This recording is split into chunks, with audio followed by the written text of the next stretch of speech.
Good morning and welcome to America's Home Cooking. I have 1 pound, I'm going to be making meatballs today, but I'm using Cajun herb seasoning, which is a bit spicy. No, it's called Cajun herb mix. Okay, because there's different ones in the book. I have a book with all sorts of combinations, not counting my own as well. So we'll go ahead and get this started. This is 1 pound here. I am going to put an egg in it.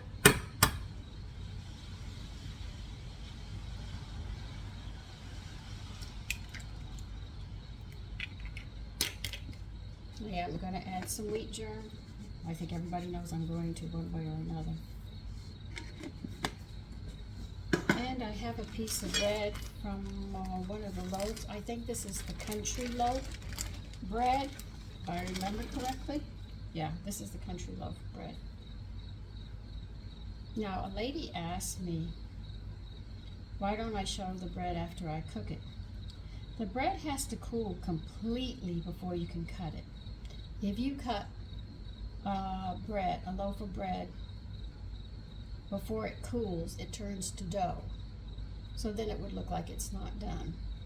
It's like cakes. Cakes are not done when you take them out of the oven. That's why you have to leave them in the cake pan for about another 10 minutes for let it to, settle, as they say. Now on biscuits or quick muffins and stuff like that, I can try it on the spot, but I cannot when it comes to breads, tea breads and stuff like that. Even a cake I can't. Not even a pie. You're not supposed to cut the pies when they're hot either. You have to wait till these things cool. So there's nothing I can do in that aspect. But believe you me, I did show you one. I had made an attempt at something in the European bread, and they didn't tell anybody that it was a proofing room that they had it in, and the hours were not the correct hours, and I showed you the bread flopped. Flavor was there, but it was just flat. It wasn't supposed to be flat. This is my salt mixture. I've gotten my family so accustomed to it. It was very hard. At one time, my husband hated kelp. Oh my God, it was ridiculous. This is spicy hot, and I think I already gave you this recipe. This herb mixture, but I'm putting in a good tablespoon because I'm going to put this in a bone broth. Oh yeah, we're going there today. And because I cooked those bones down to where I could break them, I'm going to mix this up now, just with my hand. There's a lot of minerals in it. I'm sure some of you don't know, but the ones who have been with me for a long time know this story already. Is I wanted to see the Dallas Cowboys. They were playing, and because I'm up north, I don't see them all the time. And in Texas, I saw them all the time, like the Green Bay Packers, we saw them all the time. So I enjoyed them. Well, my sons had been arguing all day. They had a bad day. And my husband was annoyed, and he was having a bad day. Everybody was having a bad day but me. And I wanted to see this cowboy, and I wanted to see the football game. No chance. And we were going to have soup and grilled ham and cheese sandwiches. So I went into the cabinet knowing what I know about minerals, which are tranquilizers. They're very natural tranquilizers. I went to look for Dr. Bronner. Bronner, I can't remember the name, but he had dried minerals, not in tablet form, so I had to get past my family. So I made my soup, and it says to put a teaspoon in. I put 1/4 of a cup in there. I wanted to make sure my family slept and quieted down so I could see my game. And they had their sandwiches. I made sure everybody had 2 bowls except for me. I only had 1 because I knew what I was doing. I just told them I had, I'm not that hungry. Okay, Mommy. So they had 2 big bowls each, and then they ate the grilled cheese sandwiches. The children had milk, and what did my husband have? I can't remember what he had. I think he liked to have coffee with his sandwich. No, he didn't like coffee. He wanted something I can't remember offhand. And I had 2 hours before the game. Man, I rushed to clean the kitchen, get those boys bathed. And they were playing with their toys quietly. And next thing I know is I hear snoozing in the living room. My husband went to sleep. I said, good, I got him down. Now if I can get the boys down, I got it made. And all of a sudden the boys were yawning and they were ready for bed. Yay! I was elated. I was a witch in the kitchen that day. I got to see my game and my family got quiet so I could watch it.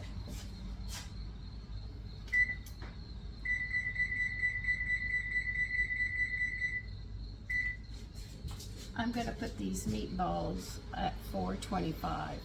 You can see I mixed it up really well. So, put my family to bed. They felt good the next day. No aches, no pains, no nothing. They were most pleasant. But I was determined to see my game. So I'm going to use that. I know I'm using the bone broth, which is going to do pretty much the same thing, but I won't put as much in as I did that day.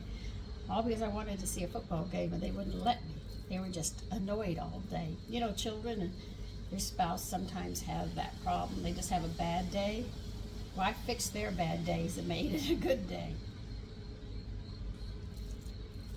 So see, you could be a witch in the kitchen if you know what you're doing. You're not. I didn't harm them any. They slept beautifully. They felt great. I didn't give them any. I wouldn't give them medication, but I did give them something that they could handle. And I knew the body would use those minerals very nicely. But I never had used that much as I did that night. And they heard me rummaging, and I was going, where is it? Where did I put that bottle? And they couldn't understand what I was looking for. And I told them, get out of the kitchen. I know what I'm looking for. I'll find it. And I had it pushed back in the back, and I put it to work. But I can't find him anymore either.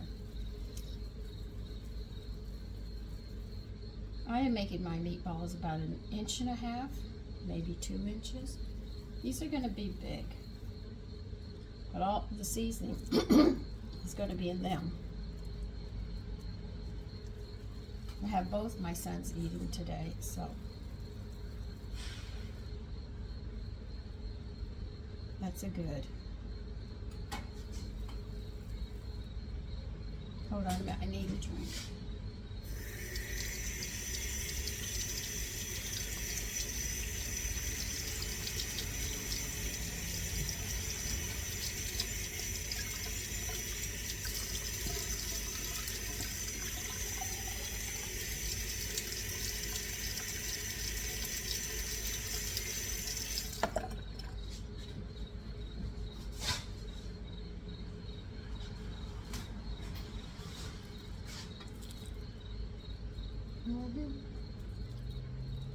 Now, if you want to make these meatballs smaller, you can. But because I'm putting them on rice, that's why I wanted them spicy.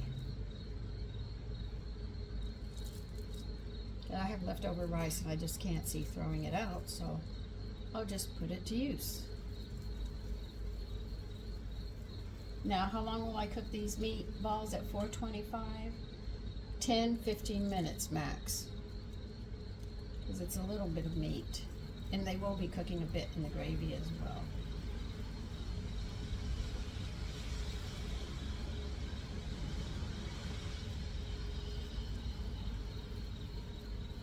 Now I added the wheat germ for the nutritional value.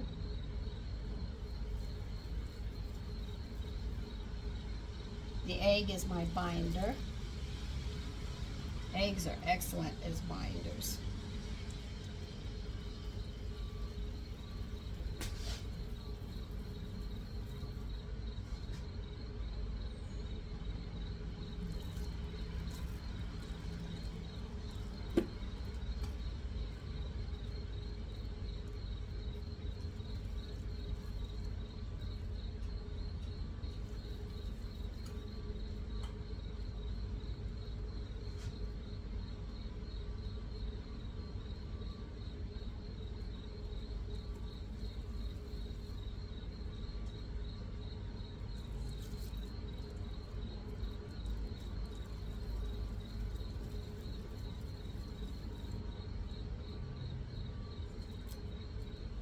But you can make these meatballs large and make a meatball sandwich with them. And I really think I gave you this seasoning mixture because it's a new one. So it's in one of the videos, but for God's sake, I cannot remember. Now you have to grease the baking dish or you're going to be scraping forever to get them off. So we have 3, 6, 9, 12, 15, and that's more than enough for a family of 3.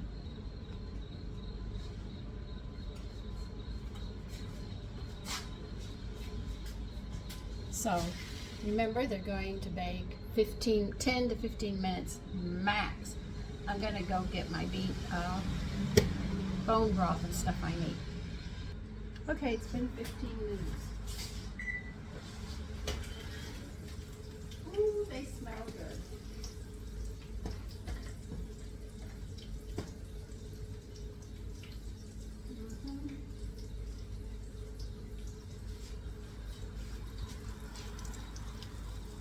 Yes, that we're going to use as drippings.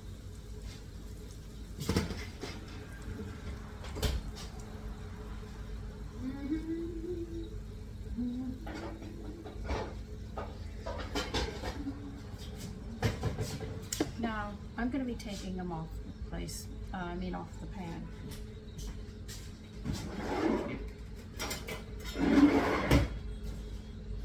Now, even though you grease the pan, they're going to stick. If they don't, I'll be shocked. They're not sticking. After I told you they're going to stick. They're coming out nice. Now, the oil is actually the drippings that you saw in the pan. You'll see me pouring them into the pan we're going to make the gravy in. Now, I grew up in the South, so I know how they make gravy. In the back of a stove, you'll see a container or a jar or something. That is bacon grease.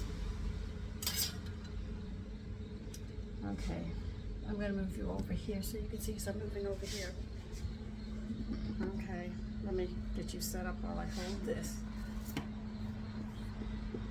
Now what you see here in this pan are drippings. Oh, I'll put you there. Let me get my spatula again. This is called your drippings. Be it a steak that you do in a pan or something. This fat that you get off your meat or whatever you're making, and you're going to make a gravy with it. This is called your drippings. It's not goodies and it's not grease. It's called drippings. That is the proper terminology for it.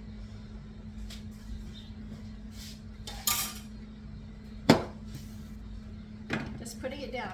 It's hot. All right, now we're going to look to see how much. Now we're going to take these drippings and we're going to make a roux out of them.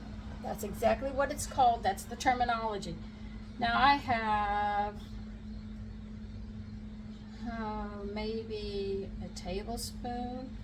I'm going to add another tablespoon of butter to this because I don't have enough to do what I want to do with it. And listen, you don't have to use bacon grease. You can use your drippings and you can use butter to make a gravy with. Let me get my butter.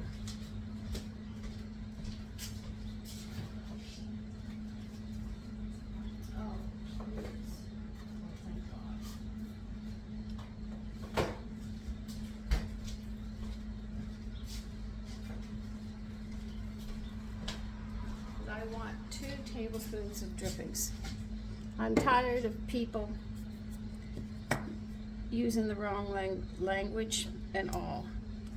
Now we are going to, in the South, like I said, they're notorious for leaving right there, because you have 2 burners here, 2 burners there, and right in the back there you'll see a jar or a little container, and it's bacon grease. A lot of people do not know bacon grease goes bad. Like anything else, if you leave it out, it goes rancid. Now, when you cook with this rancid fat, it attacks the liver. Now you need your liver functioning. A lot of people don't know. They think the brain runs everything. No, the brain runs a certain part. Yes, I agree. But the liver, when the organs need something, they run to the liver because the liver has to push out those little marching soldiers. That's what we're going to call them, but they're enzymes, marching soldiers out. So when you eat, they can get that stuff and get it into your body so that organ can be fed because that's what it needs. So the liver is your real big digestion there. It tells everybody when they really get hungry, the liver lets that stomach know, ding, ding, ding, hunger pains. It's telling you you're hungry, okay? That's how it works. If your liver's not functioning because you take drugs, legal or illegal, or drink a lot, and you find yourself swelling in the belly or on the side, or your skin starts to turn yellow, these are all signs of a liver malfunctioning. If the liver goes, but it's the only organ that can rejuvenate itself if you eat well. So if you have the problem, you can back it up by eating better and getting it back up on track. But that liver actually, it tells, you know, the body tells the stomach basically, we're hungry, because the organs are telling it that it's hungry, and it can't push out the enzymes to break down the food because there's no food for it to break down, so it has to go to the stomach. And they have their little communications in there. Though you live in that body talks to itself, and when the organs are hungry, it goes to the liver. If there's extra weight on the body, the liver will give out the little marching soldiers to break down that fat and stuff and send it over to that organ. But if you don't have that, and then you find yourself hungry, this is what it is. So be careful. If you insist upon using bacon grease, or you want to use the grease of sausages and stuff, you have to put that in the refrigerator and realize, because if you leave it out, it goes rancid. I don't leave my oils, I don't leave any of that stuff out. It goes into the refrigerator. Now, if I can it, that's something else. Now, if you want to can the fat, then you do that, and then you'll have jars that you can depend upon and everything else. But you don't leave it sitting day in and day out in the kitchen on the back where it gets hot, cold when you're not cooking. When you're cooking, it's getting hot. You're just setting your liver up for a problem, and then you're going to end up with medical issues right down the line. I'm not saying this, the body's telling you that, and that's exactly what happens. So, because everybody I knew used bacon grease, well, my mother was different. She would use butter. But I know every time I went to my grandmother's, and she would take that bacon grease from the back, and she cooked with it, and I'd stay with her. When I came home, I was sick. My mother had to give me an enema. My mother said, please don't do that. But she didn't listen, and I was on the floor getting an enema because she cooked with the bacon grease, and it was rancid, and it made me sick. My older brother, same thing. You're not supposed to eat rancid bacon grease. Okay, now I'm going to heat this up. I'm going to put my butter up. I'm going to come over with the flour, and then we'll start making the roux. So this is called the drippings, even though I added a stick of butter to it. That is the drippings because I did take it from the meat first. What am I doing? Wrong burner.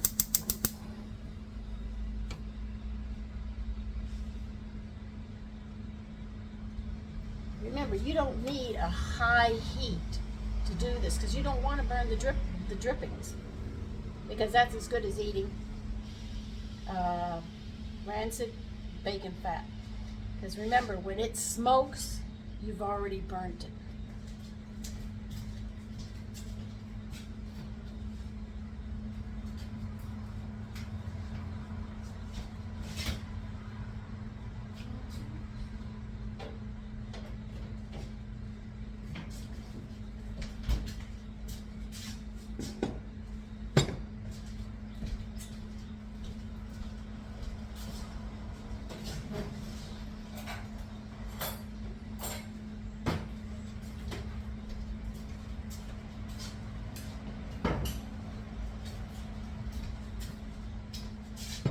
See, a lot of people will say, but I have to use bacon grease because I need flavor.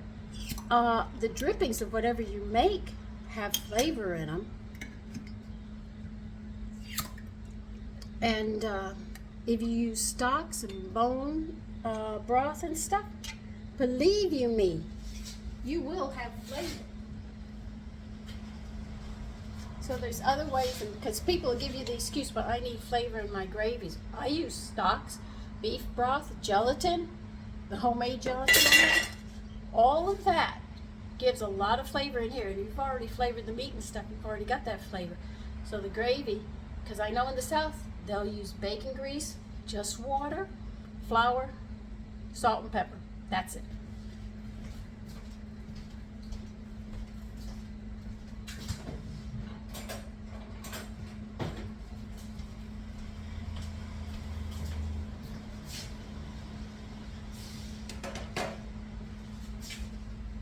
And like I said, I don't cook like my mother at all. And you can already smell the drippings from the meatballs, and because I seasoned them that way and baked them, the flavor's already coming out, so I already have flavor. Now, if I just use flour and bacon grease, it's just gonna taste like, it smell like bacon grease.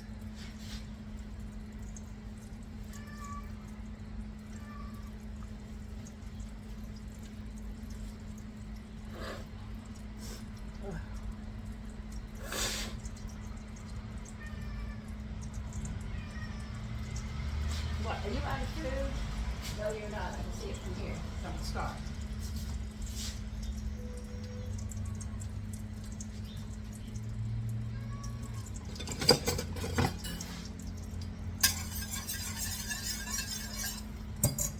All right, so I should have about 2 tablespoons now. Yeah.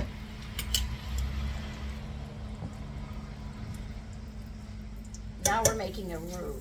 We have our drippings, and now we're going to make a roux. I didn't use whole wheat because I've got brown rice, so I can use this. So I'll be getting the vitamins anyway. Now, what you're going to do with the roux is we're going to toast the flour. And that's literally what you're doing, is toasting, just like you would toast a piece of bread. And you will actually taste it. But this is called a roux. What we're doing right here is called a roux. And if you put equal amounts in, you get a nice mixture. If you overdo the flour, you're going to have to add some butter, or just realize you're going to have to toast it.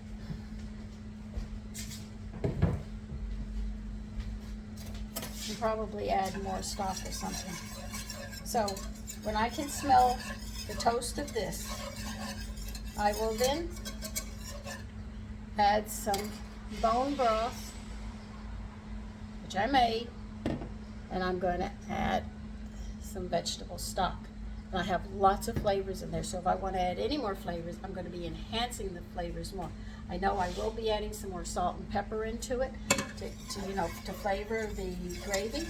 But if I want to use the spices I used, I will add them too, and then even make it more rich. But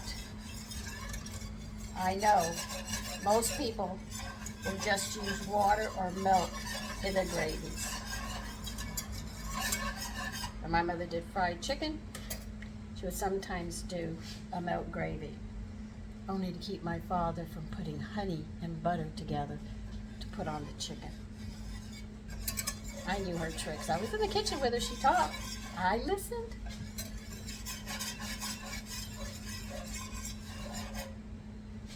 So I want you to learn the proper terminologies of making a gravy and why you do the steps that you do and the meanings and how to make your gravy rich, bypassing the bacon grease. If you have bacon and you want bacon grease, then please realize you have to put it in the refrigerator. Now, I'm not using a lot of bone broth because the bones are loaded with minerals. If I do that, I'm going to have everybody sleeping at the table again. And I already told you the story.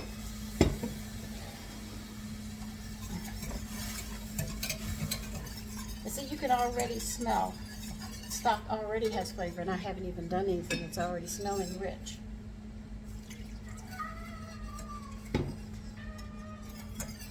Now, how thick do you want your gravy? That depends upon you. The thicker you have it, the less liquids you're going to be putting into it. Now, if you want it thinner, you add more.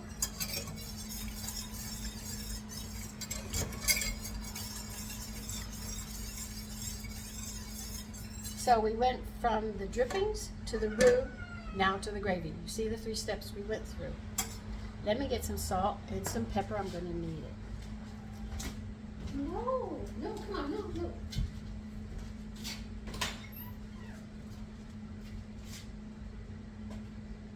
And don't tear my rug up. No, don't do that.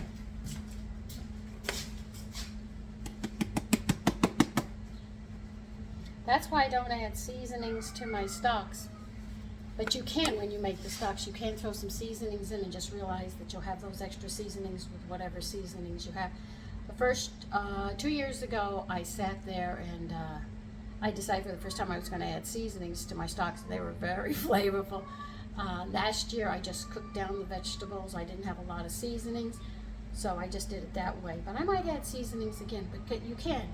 And you can, there's so much you can do in the kitchen and make the food so much better, and it doesn't cost an arm and a leg, but it does take T-I-M-E, time.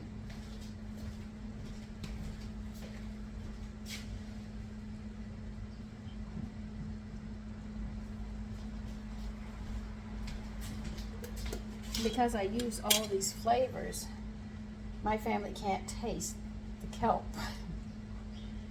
I know, it's such a wicked thing to do.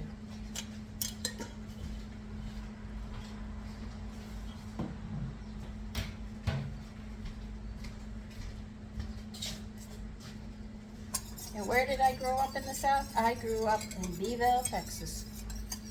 That's where I grew up.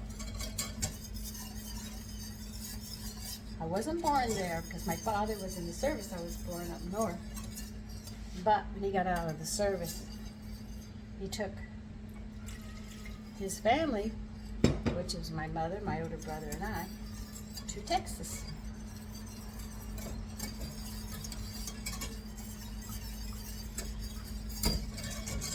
It was a small town. I practically walked everywhere. That's why I knew about the King Ranch, the Dowdy Ranch. I knew about the Chase Field.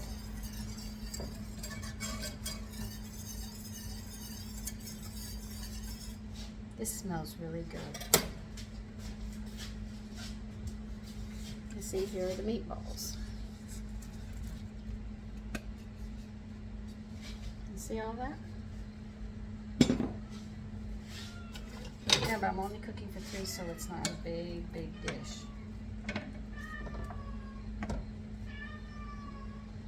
What is your problem, young man? My cat's having an issue.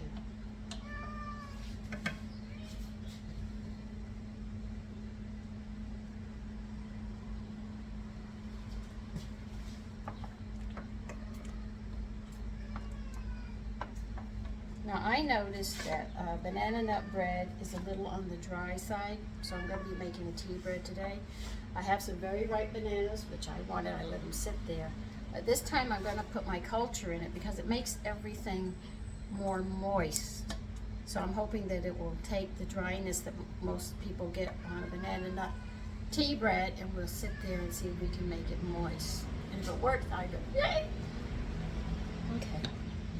I'm going to let this simmer a bit, and this is done. Now, if you want to add more seasonings to it, do not be afraid to add more seasonings. But remember, if you're using stocks and gelatin that you've made, or the bone broth, I have to think sometimes. I have so many things on my mind. You can do it this way. You get a lot of nutrition in it and not have to worry about it. If you're going to use bacon grease, please put it in the refrigerator for your health. If nothing else, for the health of your family. And if you use sausage grease, put it in the refrigerator. Just remember, unless you can these things, you should put them in the refrigerator. Do not leave them sitting out. People don't think oils go bad, but they do. My mother used to leave the oil in the cabinet, and she used it. You wonder why I had digestive problems when I was younger? Of course I would have digestive problems. I don't know, because I took control over it. But she did what women did in the South. They just let it sit out and didn't think about it. But the heat is causing it to go bad. That's why when you open your oils and things, butter goes rancid just as well. One thing I hate is you sit there and you go to dinner, somebody invites you to dinner, and the butter looks like it's been in a slaughterhouse. I hate that. It is so unappealing. It is just so, it's like you just, I can't describe it. It's just, okay, I can't go any further in that.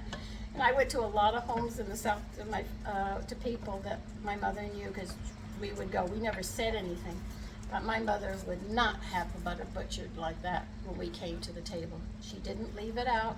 She put it in the refrigerator. She would take it out about a half hour before, you know, it was dinner or something, just so it could get a little soft, and that was it. See? Now, was that hard to do? That's a very easy dish to do. So listen, I want you to take care, and I'll see you later today, because I'm going to sit there and try making banana nut tea bread and sit there and see if we can keep it more moist by using my discard so it doesn't dry out as fast as it normally does, and then it'll be better. But this is going to be an experiment, not on making it, but literally, can we keep it moist during the time? So, and oh, to the lady, oh, what did she ask me? Oh, dang, I can't remember. I'll remember later. I got things on my mind. Anyway, take care and enjoy your day. Bye-bye.